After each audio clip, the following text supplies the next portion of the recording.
Stories of Journey to the West, Chapter 29.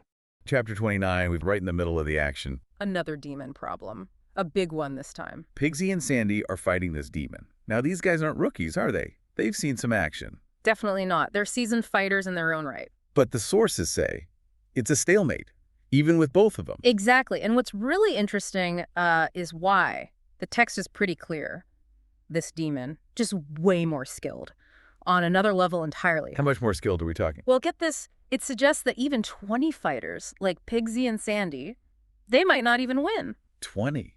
Wow. Okay, so that really puts the demon's power into perspective. It really does. It tells you a lot about the power scaling in this story. So they're somehow holding their own, despite this massive skill gap. Yeah. But it sounds like there's something else going on. Ah, yes. This is where it gets really Journey to the West, doesn't it? Divine intervention. The sources mention all these protector deities. Yeah, cool. Oh, a whole lineup. Dharma protectors, the 16 Jia, 5 directional deities, 4 duty gods, 18 guardians, basically a celestial support team. And they're helping Pigsy and Sandy. Why? Because Tang Monk has to survive. His mission is destined, right? So these deities are sort of subtly tipping the scales, making sure the fight doesn't end prematurely for the disciples, because Tang Monk needs them. So fate is playing a big hand here, even in the middle of the demon fight. It's a recurring theme, absolutely. Individual effort matters, but there's this overarching divine plan ensuring the pilgrimage succeeds. They're like celestial bodyguards. Okay, so while all that's happening outside this epic battle with divine backup, Yeah. what about Tang Monk? He's stuck inside the demon's cave, right? Right. And he's not having a good time. He's pretty down, thinking his disciples have probably abandoned him, maybe found some food somewhere. Huh. Classic Tang Monk paranoia. Always assuming the worst of his disciples. Pretty much. He's despairing. But then, someone else shows up. A woman. Unexpected. Who is she? What's she doing there? Yeah, totally out of the blue. She's described as maybe around 30 years old. So Tang Monk sees her. What happens? Does he think she's another demon? Well, he's basically resigned to being eaten at this point. He kind of offers himself up, like, okay, get it over with. Go busy. But she surprises him, and she says, no, I don't eat people. A pretty crucial denial right there. Definitely. So who is she then? Okay, so this is the big reveal. She's Princess Baihua Xiu, third daughter of the king of Boxiang Kingdom. Boxiang. Where's that? It's the next kingdom over, basically. About 300 lies west, maybe 100 miles or so. And how did she end up in a demon's cave? It's a tragic story. She says the demon kidnapped her 13 years ago. 13 years. Yeah. Snatched during a moon viewing festival. And, well, he forced her to marry him. She's even had children with him. Oh, wow. That's incredibly bleak. 13 years held captive. Absolutely. And you can feel her desperation, her longing to just see her parents again. It really shifts the tone, doesn't it? It's not just a monster fight anymore. No, it adds this really heavy human element, Yeah. suffering caused by this demon. Wow, exactly. So Tang Monk, being Tang Monk, explains his own situation, the mission to get the scriptures, his disciples being caught outside. And the princess. She sees an opportunity. She does. It's a moment of hope for her, maybe. She offers to help Tang Monk escape. Really? On one condition. He has to carry a letter from her to her parents in Boxiang. A letter home after 13 years? That's huge for her. But risky, surely. Helping the demon's prisoner. Oh, incredibly risky. But you sense her desperation, right? What has she got to lose, really? This is maybe her only chance. And Tang Monk agrees. Of course. With immense gratitude, the text says. So the princess quickly writes this letter. But Tang Monk has a point, doesn't he? He's been gone from civilization for a while himself. He worries if he'll even be recognized or if they'll believe him. That's a fair point. It's been a long time. How does she reassure him? She's thought it through. She mentions her father has no sons, implying the daughters are well known. And she thinks her sisters, at least, would recognize her handwriting, maybe details in the letter. She knows her family. Okay, that makes sense. So the letter is written. How does he actually get out? Practical advice time. She warns him not to use the front door. Right, because the big fight is still happening there. Exactly. The Demon King, Pigsy, Sandy, probably a bunch of lesser demons milling about. Bad idea. And so what's the alternative? The back door. And then she tells him to hide in the thorn bushes nearby. Ouch. Thorn bushes. Well, better than being eaten, I suppose? Definitely. It shows she's resourceful, thinking practically about his escape route. She really wants this to work. But she does even more than just give directions, doesn't she? She actually intervenes. Yes. This part is amazing. She goes outside herself, And then she just calls out directly to the Demon King, uses his name, Yellow Robe Lad. The Demon King just drops everything and goes right to her. Huh. So this fearsome demon is kind of wrapped around her finger. Or at least attentive? It seems that way, doesn't it? Maybe some kind of affection, or at least he listens to her. So what's her plan? How does she convince him to let Tang Monk go? With a totally made-up story. It's brilliant. Go on. She tells him she had a dream. A golden-armored god appeared, reminded her of this vow she supposedly made years ago. A vow. Yeah, something about sponsoring monks and praying for blessings if she, quote, married well, which is darkly ironic given her situation. Wow. Okay. So she's using this fake dream To ask the Demon King to let Tang Monk go as a way to fulfill this made-up vow. It's like she's using piety as a shield. Does he buy it? He agrees. He disagrees. To let his prisoner go. Yeah, out of respect for her, essentially. Maybe he wants to keep her happy. Maybe he's a little superstitious himself about upsetting gods, even in dreams. Who knows? But he agrees. Incredible. The power of a well-told lie. Or maybe the power she holds over him in some way. So the Demon King tells Pigsy and Sandy the fight's off. Yep. He basically says, you guys can go. I'm letting your master go free out of respect for my wife. Man, Pigsy and Sandy must have been stunned. And relieved. Totally. Utterly baffled, but probably just incredibly grateful to still be in one piece. They don't waste any time. They run around to the back. Hightail it straight to the back of the cave, and sure enough, there's Tang Monk hiding exactly where the princess told him to. Probably covered in scratches from the thorns. Very likely. Uncomfortable, but alive. So they grab him and make a run for it. As fast as they can. The text mentions this mix of feelings relief at escaping, but also this sense of awe at the princess's kindness, the strangeness of it all. And I bet Pigsy and Sandy had a few things to say. Oh, you know it. They start grumbling almost immediately, but Tang Monk, ever the mediator, tries to keep the peace. And they actually make good time, right? They cover that 300 line. They do, almost 100 miles, and finally they reach the edge of Boxiang Kingdom. And what's it like after the demon cave in the wilderness? Ah, the description is just beautiful, a complete contrast. It paints this picture of a thriving grand city. Misty clouds, mountains in the distance, streams, fertile fields, people fishing, gathering wood, then the city itself.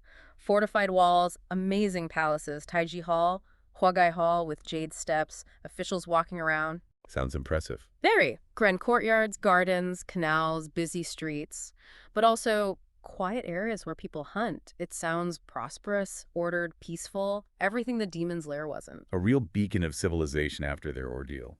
How do they react arriving there? Well, Tang Monk feels a connection, apparently. It reminds him of his own home, Chang'an. His heart is stirred. Makes sense.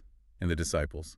Probably just exhausted, happy to have arrived somewhere safe, likely dreaming of a proper rest. They end up settling in at the official guest house. A much-needed break, I imagine.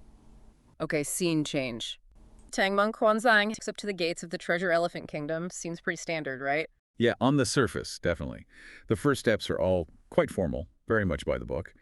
The monk arrives, asks politely to exchange his travel papers, the Wendai.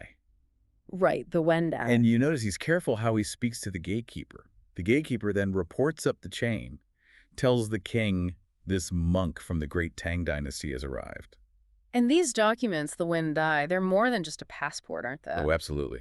They really represent the emperor's power stretching out. All those seals, not just for show, they're a visible symbol of the Tang Empire's influence, which the kingdom clearly respects. And the king's reaction tells you that straight away. The minute he hears Tang Dynasty and Holy Monk. He's interested. Very interested. Yeah, immediate audience granted. That says a lot about how prestigious the Tang Empire was, and maybe how people saw this monk, too, as someone spiritually significant.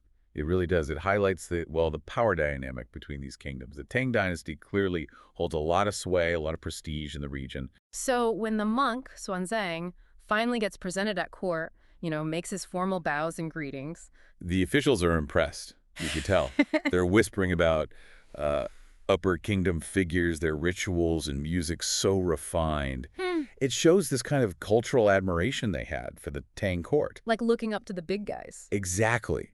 They saw the Tang dynasty as this center of, civilization and high culture. So Xuanzang explains his mission. Sent by the Tang emperor, needs scriptures from the West, Got to exchange the wen dai, all very clear, very official. And the document itself, the Wen Dai, it gets quite a description, doesn't it? Yeah, it does. Issued way back in the 13th year of Zheng 9 imperial seals.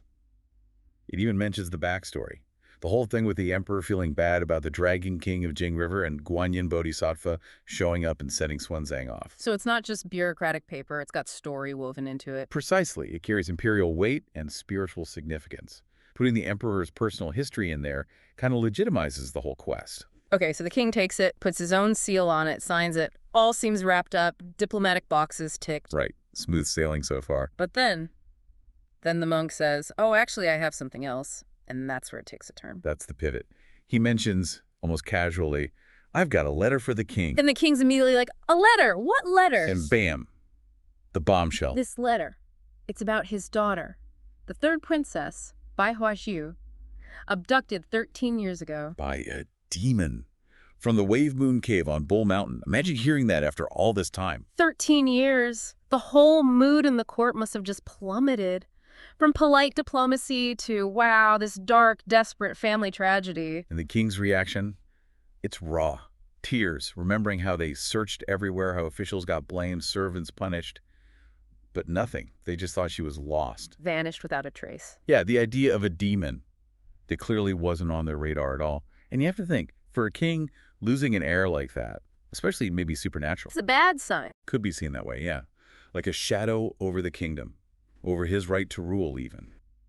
So the monk hands over the letter, but the king, he's shaking too much, can't even open it. Yeah, he's completely overcome. He has to call for a scholar, someone from the Hanlon Academy, to read it out loud. And the Hanlon Academy, that was like the top intellectual institution, right? Very prestigious.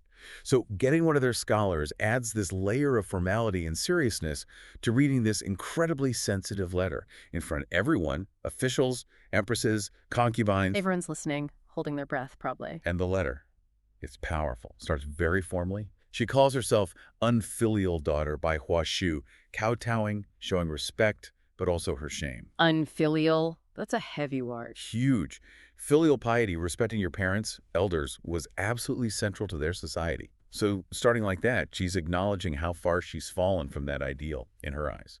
Then she describes the abduction, 13 years back, Mid-Autumn Festival, which is all about family reunion. Makes it even sadder, yeah. Palace party, then this sudden fragrant wind, and this terrifying demon, blue face, red hair, gold eyes, just snatches her, takes her off to some remote mountain cave. And what she reveals next is deeply troubling. She's been forced to be the demon's wife all this time. 13 years. And she's had children with him. 2 demonic children. You can feel her shame radiating off the page, can't you? Yeah. She says revealing it feels like a betrayal of human morality, that it damages society, that she shouldn't even send the letter because it brings disgrace. But she does send it. And then the connection happens. She mentions meeting the Tang monk. He'd also been captured by the same demon. Her plea is just heartbreaking. Father, send soldiers. Capture this yellow robe demon. Save me. So the scholar finishes reading. What's the reaction in the court? Just grief everywhere. The king is weeping loudly. The empresses are crying. The officials are all looking sorrowful. It's this shared moment of shock and sadness for the princess. And the king wants action, right? Immediately asks for a volunteer. Who will lead an army? Who will fight this demon? But silence. Complete silence. Nobody steps up. No. The description is brutal. Wooden-carved military officials and clay-molded civil officials. Just useless statues in the face of this kind of threat. They're terrified. Can't blame him, maybe. Fighting a demon. Exactly. The king's getting more and more desperate. Then the officials finally pipe up with an idea. Okay, what's their brilliant plan? Well, first they make excuses. They basically say, look, we're just regular guys. We do earthly battles, swords, spears, we can't fight something that rides clouds and mist. Fair enough. They know their limits. So they point the finger. Well, not finger exactly, but they point towards the monk. Their solution is, make the Tang monk do it. Why him? Their logic is, well, he's a holy monk from the upper kingdom. Even dragons and tigers respect him, apparently. So surely he must have some kind of demon-fighting mojo. Okay. They even quote a proverb. He who speaks of right and wrong is himself a person of right and wrong. Kind of implying that because he's involved at all, because he brought the news, he must also have the power to fix it. Huh. Convenient logic for them. A little bit, yeah. So they recommend the king entrust the whole rescue mission to the monk. Best course of action, they reckon. And the king, he's desperate by this point. He jumps on it, makes the monk an incredible offer. Oh, yeah, a massive offer. He basically says, forget the trip west, catch this demon, bring my daughter back, and you've got it made. Stay here. You can keep your hair. I'll make you my sworn brother. We'll share the throne. You'll have riches. Honor the works. Just rescue my daughter. But the monk, he's honest, isn't he? He is. He basically says, Your Majesty, I just chant scriptures. That's my skill set. Subduing demons. Not really in my wheelhouse. Which leads the king to ask a pretty sharp question. Yeah. If you can't handle demons, how on earth are you planning to get to the western heaven to see Buddha? That's a good point. Yeah. What does the monk say? He admits, okay, I can't do it, but I have disciples. 2 of them. And they are capable. The backup. He describes them as being good at opening roads through mountains and building bridges across rivers. Yeah. Basically, they're the muscle, the ones who clear the path and protect him. The king must be thinking, why didn't you lead with that? He asks why these capable helpers weren't brought to court earlier. And the monk's reason? He was worried about their appearance. He basically says they look, well, terrifying. How terrifying. He describes the older one, Zubaji, long pig snout, tusks, bristles, big flapping ears, huge body, fast as the wind. Okay, not your average courtier. Not even close. And the second one, Sha Wujing, 12 feet tall, broad arms, blue face, mouth like a bowl of blood, flashing eyes, teeth like nails. Yikes. Yeah. The monk was genuinely afraid their looks would freak out the king and the court. It really shows the gap between the sort of refined world of the palace and the wilder, rougher nature of his companions. But the king, maybe because he's just heard about a child-snatching demon, isn't easily scared anymore. Not at all. He basically says, you've described them. I know what to expect. Why would I be scared now? Bring them here. And he sends for them immediately. Orders a golden tablet like a formal invitation sent to their guest house. The king wants to see the Tang monk's disciples. Right. And how do Pigsy and Sandy react? I mean, do they think, oh, great, trouble, or... Well, that's where it gets interesting. They have totally different takes. Pigsy, he immediately figures it's because he delivered that letter earlier. Ah, okay. And his first thought, reward. He's thinking, they're going to get a massive feast out of this. Very Pigsy. Always thinking about his stomach. What about Sandy? Is he expecting a banquet, too? Not at all. Sandy's much more, let's say, level-headed. He just says something like, brother, how would we know why? Let's just go. Much more cautious. Less assuming. Definitely. So they sort out the practical stuff, hand over their luggage, the horse, to the post officials there. And then head off to the court, weapons included, right? Weapons included. Okay, so picture this. They arrive at the royal court. How do they present themselves? Do they do the whole bowing and scraping thing? Not exactly. Any sort of traditional court etiquette seems, well, completely lost on them. Really? Yeah. Instead of a proper bow, they just offer a quick sound, like nuo. Just an acknowledgement. Yeah. And then they just stand there, upright. Wow. Okay, I can imagine the court officials weren't too thrilled with that. Oh, definitely not. Yeah. The text says they were shocked, muttering about how rude these monks looked, not kowtowing. And Pigsy being Pigsy. He hears them. He hears them. And he basically tells them, don't judge so quickly. Admits they might not be easy on the eyes at first. Trickle is slight. But give it time. They get easier to look at, he says. Oh, Pigsy.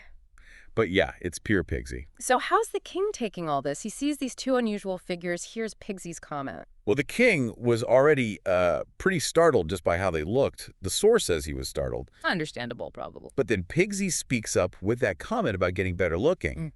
And the king just completely loses it. Gets such a fright, he actually falls off his throne. No way, off the throne. Right off the throne.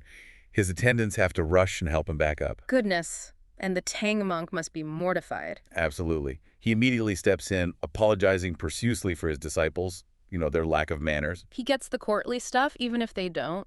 Exactly. And once the king sort of recovers his composure, he basically says, wow, I would have been scared to death if you hadn't warned me about them beforehand. Okay, so the initial shock starts to fade. The king remembers why he summoned them.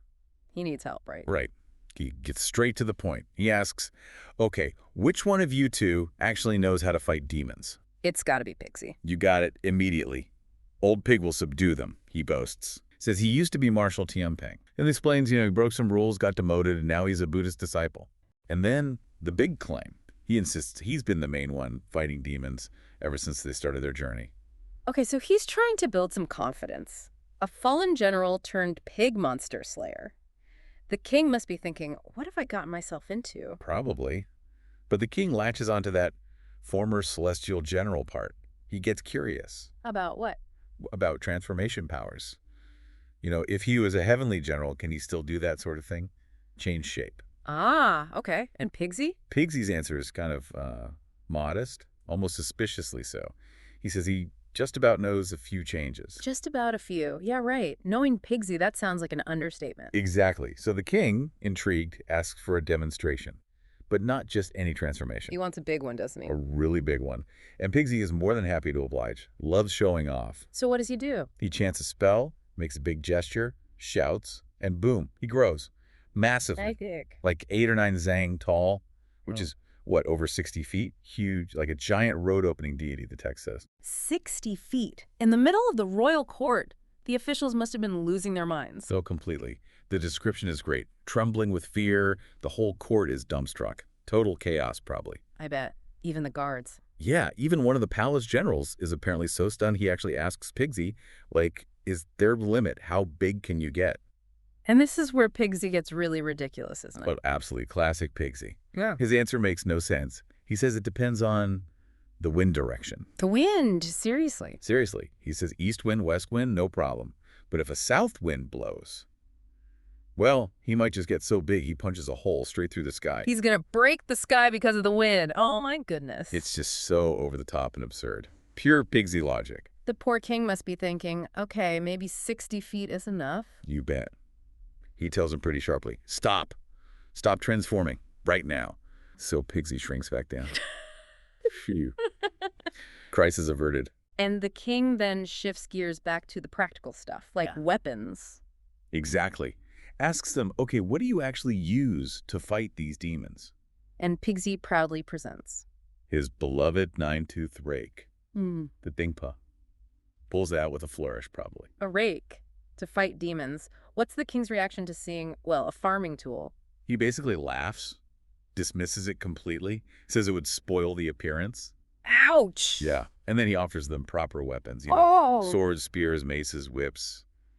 Anything but the rake, basically. That's gotta hurt Pigsy's pride. He loves that rake. Oh, he does. And he is not having it. He immediately jumps to defend it. What does he say? Calls it his lifelong companion. Says it's essential. Goes way back to his Marshal Tianping days.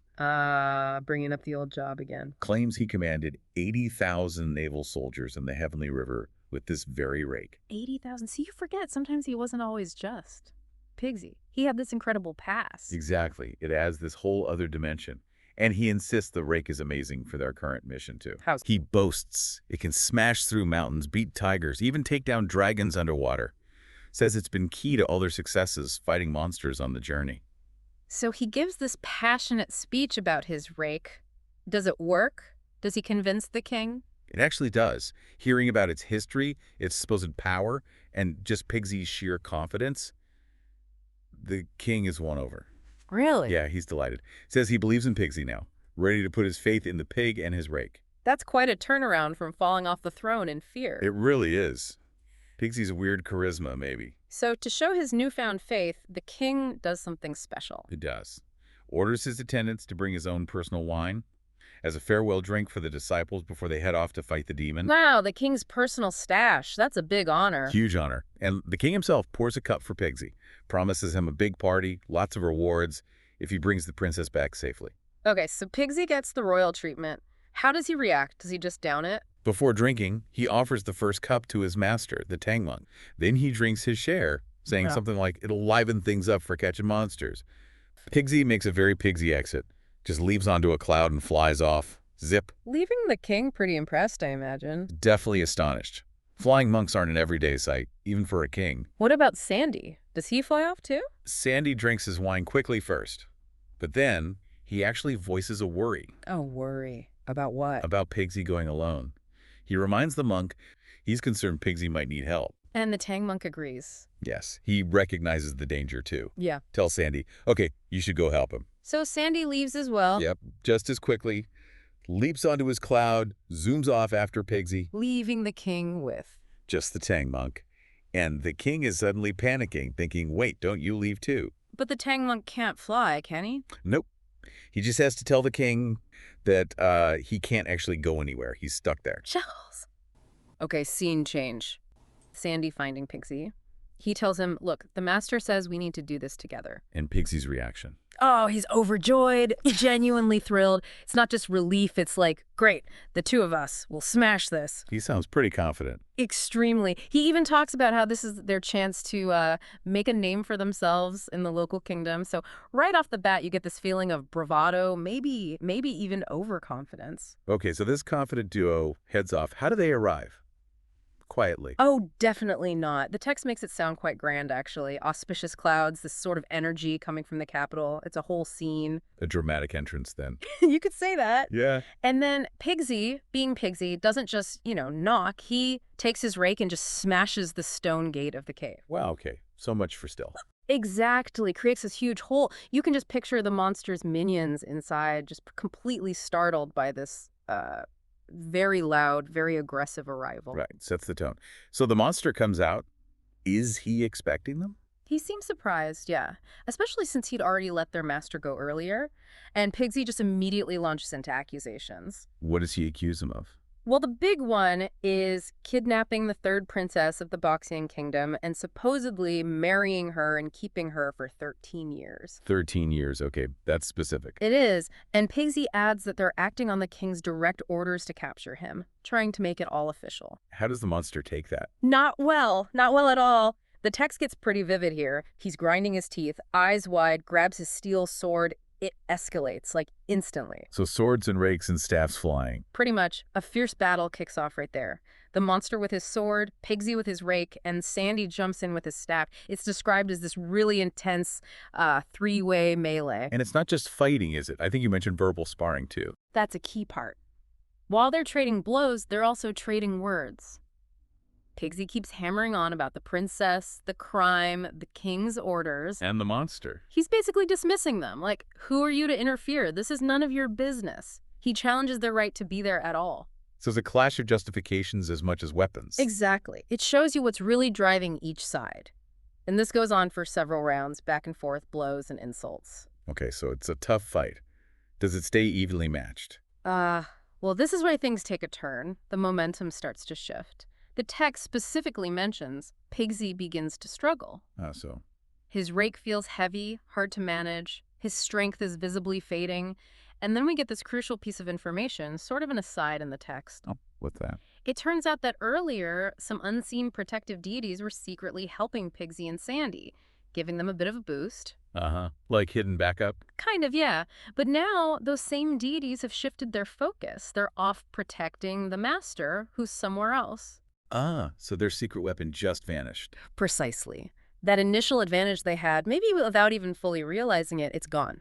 Now it's just them. That's a huge shift. It really puts that initial confidence in a different light, doesn't it? It absolutely does. It makes you wonder how much of their early success was actually them and how much was this divine intervention, relying on temporary, unseen help. Risky. Very risky. Yeah. So Pigsy realizes he's losing. His backup is gone. What does he do? Stand his ground? Not exactly. His response is, well, it's certainly something. He realizes he's outmatched and suddenly announces he needs to relieve himself urgently. Seriously, mid-fight. Yep. But it's clearly an excuse. He doesn't just step aside. He makes a run for it, diving into the thick bushes, abandons Sandy completely. He just leaves him there. Leaves him there. The text even says he ignores any wounds he might have gotten, just focuses on escaping. He's apparently keeping like half an ear out for the fight sounds, but he is gone. Wow. Okay, some teammate. What happens to Sandy? Well, you can imagine. The monster sees Pigsy flee, so he turns all his attention, all his power, onto Sandy. Who's now facing him alone. Exactly. And Sandy seems caught totally by surprise by Pigsy just vanishing like that. He's quickly overpowered. Oh, no. Yeah. The monster captures him, drags him into the cave, and ties him up, with Sandy captured and his fate totally up in the air.